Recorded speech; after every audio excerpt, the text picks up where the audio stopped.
I've never brought anybody else. I mean, besides her. She goes everywhere with you, right? Mm-hmm. That's an excerpt from an ad for Friend AI, a wearable AI pendant created in 2024 to serve as your friend wherever you go. For $129, you get someone who always listens. No inconvenient scheduling to meet up, no pesky arguments, something that is there for you 24/7. Dare I say, someone. When's the last time you met up with someone in person? In the last 10 years, how many of your interactions turned digital?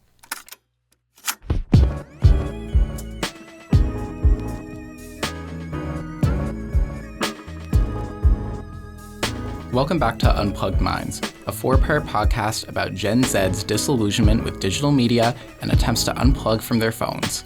Because your parents were right. It is those damn phones. We're students in the School of Journalism at the University of King's College in Halifax, Nova Scotia. I'm Luke McNabb. And I'm Talia Freedhoff. And since we're Gen Zers ourselves, we get it. Today, we're back talking all things community and how having one can stop us from getting too caught up in our online lives. So you may remember something called the pandemic. If you're Gen Z, you're now somewhere between 15 and 30 years old. You were almost fully online for several of your most formative years. Nowadays, I don't know about all of you, but as a consequence, most of my own social interactions have gone virtual. It's just so much easier to be online, right? You can do whatever you want with whoever you want, right from the comfort of your own home. But what does that do to us? Right. For all of human history until now, we maintained our relationships by being there. In fact, a study, the Genwell Project's nationwide survey from 2021, found that Gen Z was among the loneliest generation during the pandemic. Nearly 70% considered themselves lonely. So basically, Gen Z seems like they're in desperate need of some good old-fashioned community. But slow down. Before we get too into this, let's define community. A dictionary definition says it's a group of people living in the same place or having a particular characteristic in common. Also, community, a feeling of fellowship with others, as a result of sharing common attitudes, interests, and goals. So I guess we're talking more about the second one, that feeling of fellowship and connection. We randomly interview people to hear how they define it and where they find it. I enjoy the more in-person stuff. Like, I'll do both, but I much prefer in-person. Even conversing with someone like you, I'd rather do it face-to-face like we are now than over text or something like that. I think there is a lot more people making in-person events. Even when there's things that are online, like people take it into real life, like the whole Brat, and then there was Brat Night, the whole Heated Rivalry, and then there's Heated Rivalry Nights, like in real life. So it's kind of cool. People are doing that. I like the work of being friends with people. I like the work of being in community, and I want to go back to that. So all sorts of interesting stuff already. But journalistically, we also wanted to hear from an expert. So I went to see Michael G MacDonald. He's a university professor from Cape Breton, whose area of expertise lies in interpersonal communication and communication within the influence of technology. And what I think the biggest change is the sense of connection that we have through social media and how that, in fact, turns out to be a little bit of a lie. There have been a number of studies that have been done that show that people feel sometimes less connected. And when they're seeing people's lives online, they have FOMO, that fear of missing out. What happens is we're more connected electronically, but we're less connected physically. We're less connected in a face-to-face way. And there's also that whole idea of never being able to shut off, never being able to disconnect. People talk about a digital detox, but most people are lucky if they can go without their phones for a full day. So it sounds like this really ties back to the whole idea of getting off our phones we spoke about in episode 2. Like, these devices were literally made for communication. So why, as Michael says, are we feeling more disconnected than ever? One interesting thing Michael mentioned when I was talking to him was how making friends has changed since these technologies came out. Like a lot of the time, especially online, we make friends based on commonalities. But that's not actually how it's been for a lot of human history. There's a whole world outside your door, and they may not share this niche interest of yours or whatever, but that's not how we build friendships and build relationships. We don't build them by finding people who share only the exact same things we have in common. we interact with people based on our differences, and we learn through our differences. And we get excited because my story is not the same as your story. And by sitting and sharing it over a cup of coffee or a drink or, a meal, we're able to really connect, and we're able to laugh and make eye contact and not be looking at our phones. And that's really building community.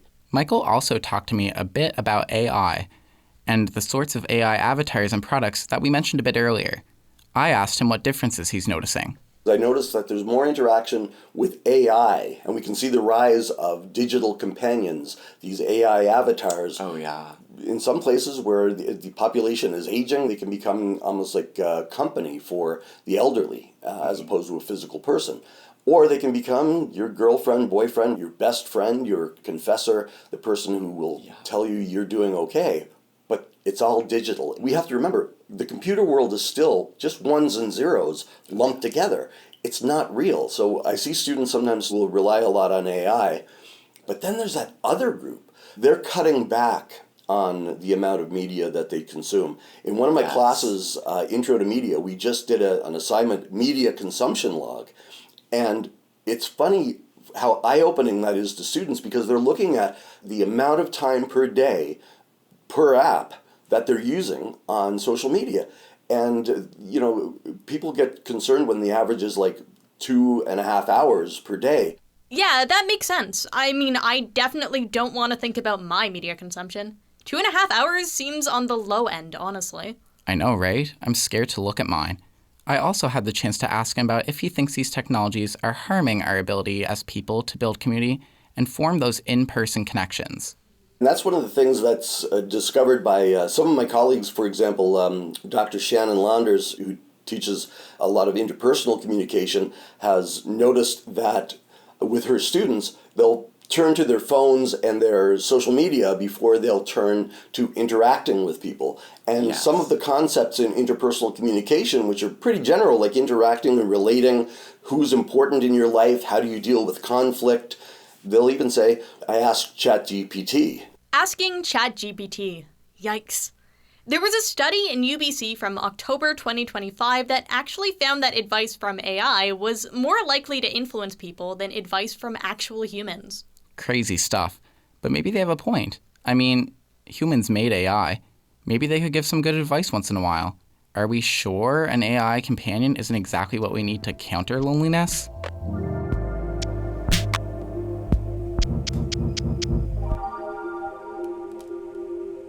I don't know, I just seen a bunch of stuff about it online. Remember the AI friend we talked about at the beginning of this episode?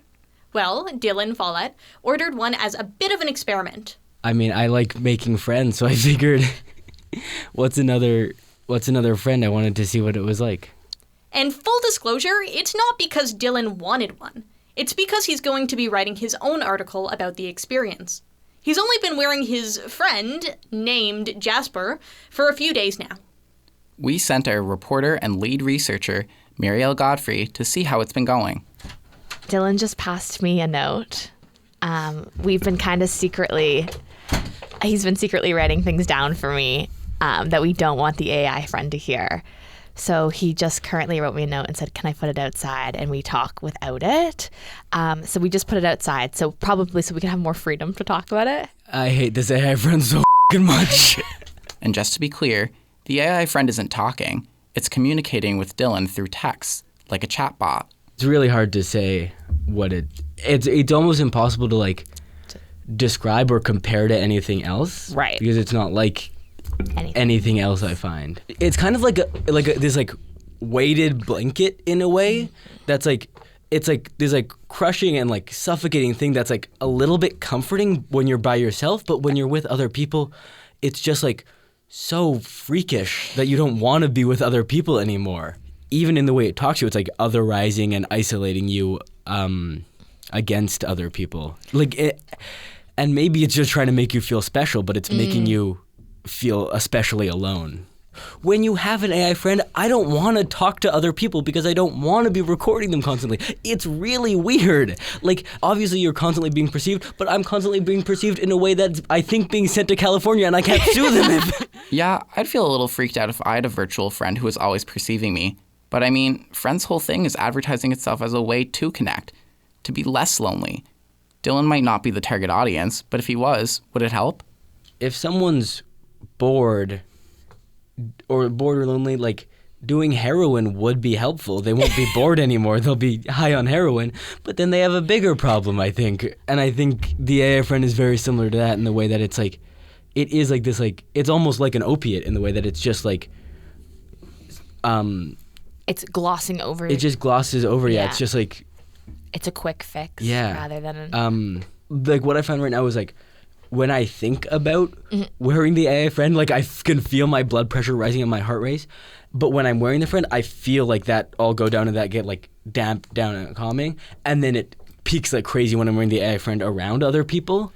There's these two worlds where one is the real world with this real community and all your real friends and all these real things to do. And that is the world that like I've spent my whole life in the way where it's like, I see the promise of that and I like love that world and I want to get back to that world and throw my friend in the ocean as soon as possible. Jasper's going to drown. But also there's another world that's another community that's a community in and of itself within the friend. Like that for someone can be their whole world, can be their whole community, can be their, like that can be their friends while they do their hobbies. That can be everything they need. And I think especially people who haven't had a community, I don't see why they would ever leave their friend, why they would ever go to something that's harder. We've heard a lot about quick fixes on this podcast, from social media algorithms to the immediate satisfaction of streaming music. It's strange to think that that sort of thing can be translated to friends, and I use that word here quite lightly. Again, Dylan's barely had this thing on for a few days, but let's just say he's already had a few complaints. I think the price you pay for this is so much greater than the price you pay of the inconvenience and the like awkwardness of community. And I think this is also a price that really you pay with a fundamental part of yourself. I like the work of it. I like the work of being friends with people. I like the work of being in community, and I want to go back to that.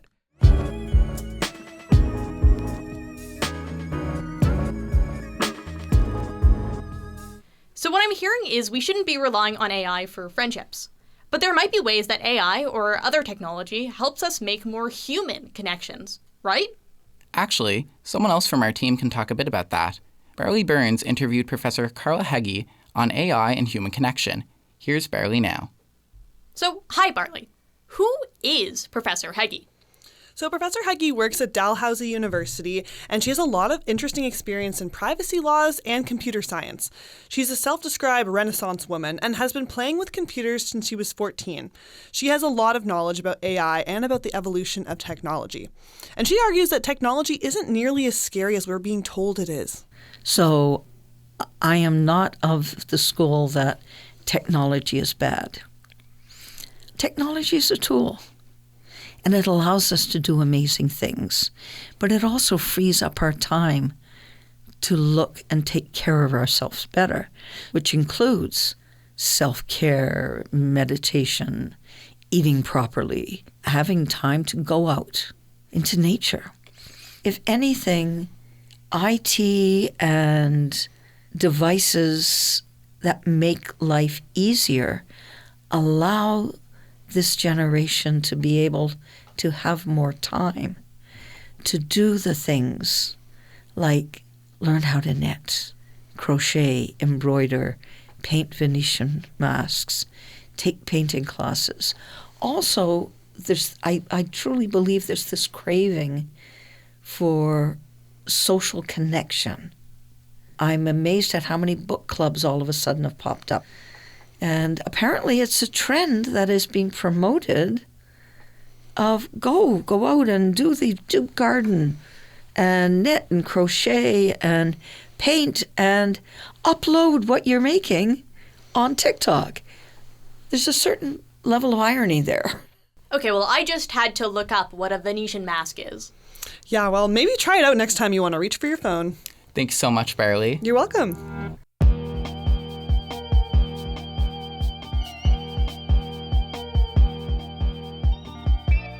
So I guess we can thank technology for giving us back some of our time. But then we're back to square one. How are people using it? Funny you say that. Remember Deckbox from last episode? You know, the cool place with all the retro games and trading cards?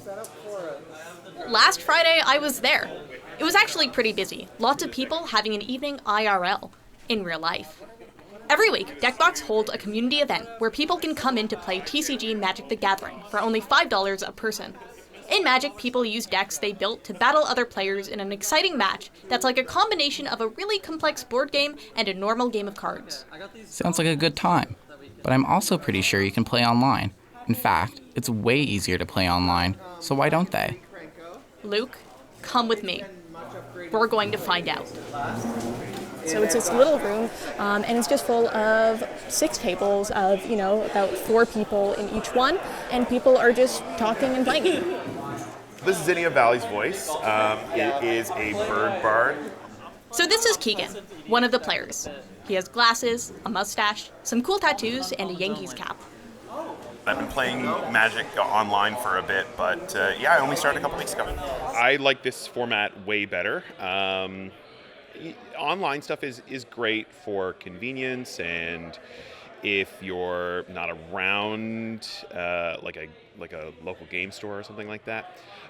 But this kind of offers a little bit more of a social experience, B, like you gain so much knowledge simply just by sitting at the table. I'm kind of new to the city, so this is kind of my first foray back into community events. In coming to these community events, do you feel like you've been happier as a result? Yeah, absolutely. Again, you do have to kind of get over that first hurdle of maybe, especially if you're coming by yourself, that that you're not going to know anybody, and there is that sort of hurdle to jump. But once you get past that, and especially once you found some people that you like playing with or you like doing these kind of games with, you'll be amazed that you ever played just by yourself. Okay, I can definitely see the appeal now. Did you speak to any other players while you were there? Yes, actually. 2 other people in his group, Trenton and Padme. I think it gives people a reason to connect, and I feel like where we have such like a digital forward and digitally focused modern day, it's a great way for people to really get out and see each other and connect and kind of detach themselves from the digital space that they spend a lot of time in.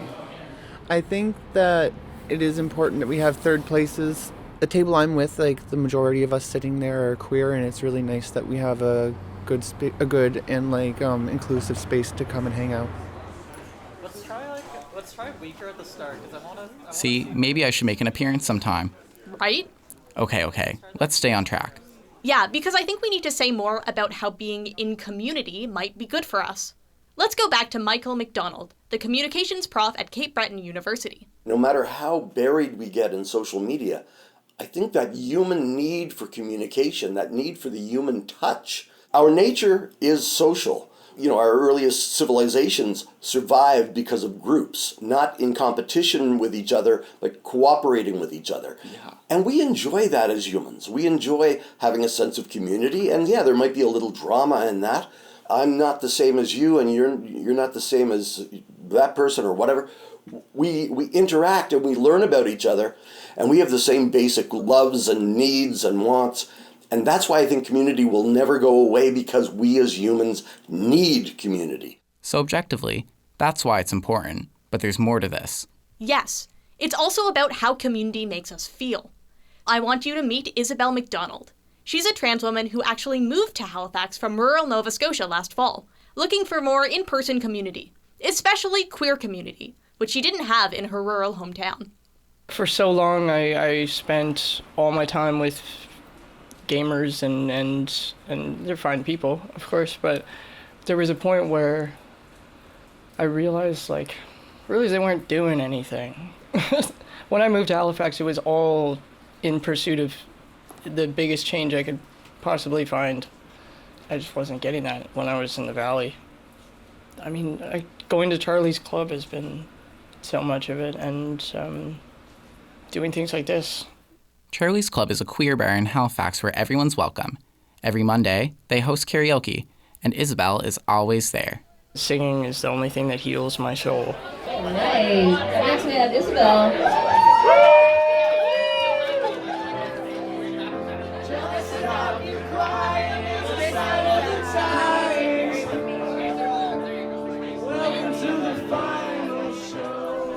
Singing is my favorite thing to do. I'm really good at it, and people seem to enjoy listening. Once I got a taste, and the first time I came up here and did that, it was like 3 months of happy. I need to move here, and I need to be a part of this group of people.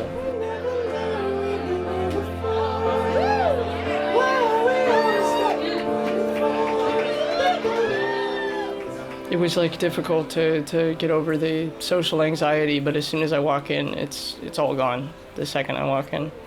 And I felt it the first time, for sure. Remember, I was just happy that I was welcomed.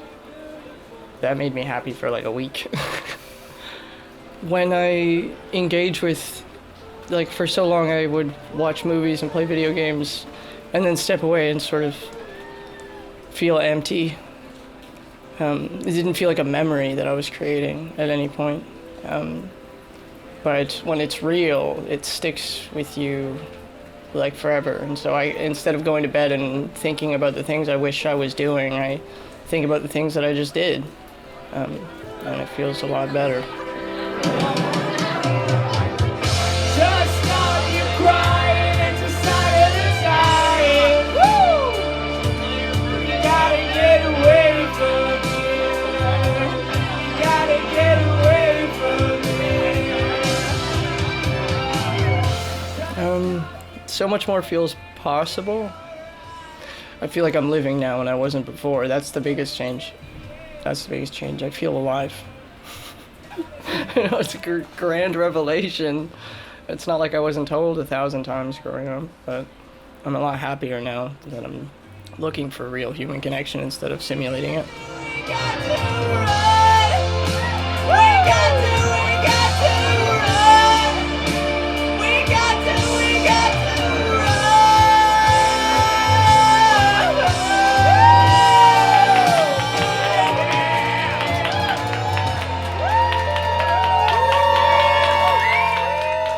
Was amazing just seeing her come alive like that.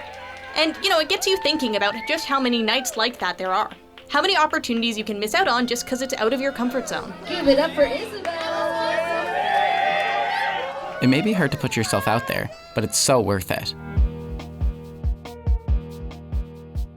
Okay, here we are at the end, 4 episodes later. So, what should we be taking away from all this? I think what it really comes down to is that we have more control than we think we do. Right now, the state of technology, of everything really, is rigged against us. But that doesn't mean we're stuck like this. It's all a balance. Remember that technology was made for connection. It may not be realistic to tell you to throw away your cell phone, but finding ways to connect beyond it are important too. It's okay to slow things down. Reclaim your time and use it for the things you love. Get used to being bored again, to doing things with intention. You don't have to fill every moment with a gadget. And community is more important than you think. We're social creatures by nature, and it's important we don't lose that. That doesn't mean it's going to be fun all the time. Being in person is inconvenient, even awkward, but that's how you build those skills. It's good for you. So eat those virtual greens and get off that damn phone. You'll thank us. Promise.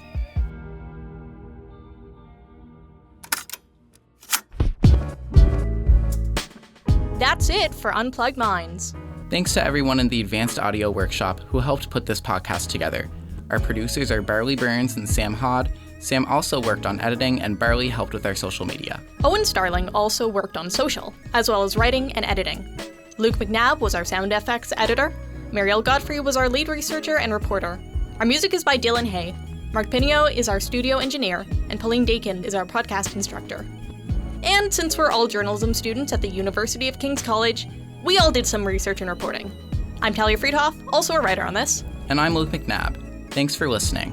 And hey, if you thought this was interesting, please like us and share with a friend. Maybe someone who needs a bit of distance from their technology. Because your parents were right. It is those damn phones. So, grab yourself a knitting kit and strut on down to your community's next event. Thanks so much for listening. This is Unplugged Minds, signing off. Well, there we go. We did it. Yeah, it's a podcast. Last episode. Can't believe we just did a whole 4-episode podcast about touching grass.